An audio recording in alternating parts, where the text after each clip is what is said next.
dear Marcus. Oh, Marcus, I know it has been years, and I haven't seen you, your family, and for that I'm sorry. I'm sorry for not replying to your letters all these years, but this is urgent. I know you, Marcus. I know how you think of me, and you know I'm not a lunatic. Father called me a lunatic, that drunk son of a bitch, but I'm not. This is not a case of delusion, and I'm not losing my grasp again, so just please believe my words. 3 days ago, I was outside gathering some firewood, and suddenly I notice a light flickering inside Gary's house. This lone yellow light calling from the corner of my eye. There's something about that light, I swear. I watch it and it seems to.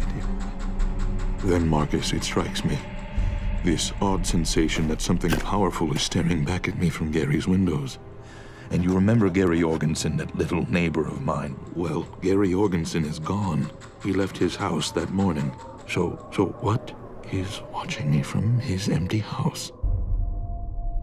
Dear Marcus, I've moved my desk and bed closer to the window so I can keep an eye on this conscious house. Yesterday night, I saw shadows moving inside the house. That house with its skin rotting off, its bare bones sticking out. And yes, I'm aware that I sound like a madman to you, Marcus, but have you forgotten what this suffocating cold can do to you?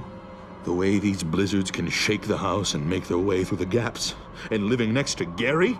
Oh, how glad I am he's gone. 10 years, Marcus, an entire decade, I have dealt with that pitiful excuse of a man who clearly did not have any respect for my privacy.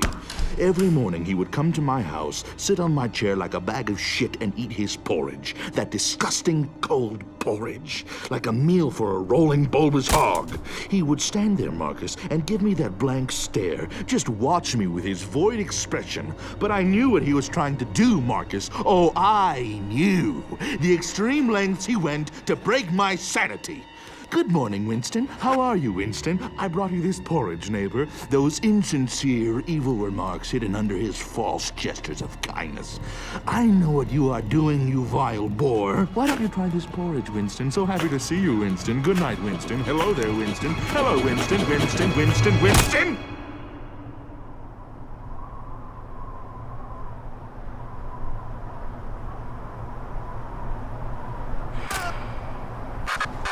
Dear Marcus, there's a trail of smoke rising from that old decrepit brick chimney, and in recent hours it has taken the shape of a black serpent. It is rising from the mouth of the dead, watching me closely, detecting my every breath. But I can see him. I am watching him too.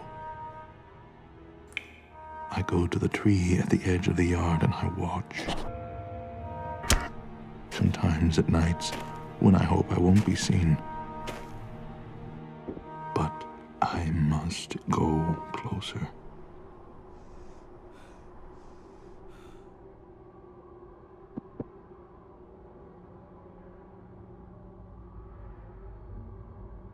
And now, at the dead hour of the night, amid the dreadful silence of that old house, so strange and... He is there, Marcus. I don't know how, but he is in that house. He is getting closer. I feel him coming after me. His voice, that voice that won't leave me alone. I've put up Father's bear traps around the house and tripwires. I laid glass by the doorway and nailed the windows shut. But I am afraid nothing keeps his trembling voice from reaching my soul. I can hear him, Marcus. I can hear him so perfectly. The sound of that beast.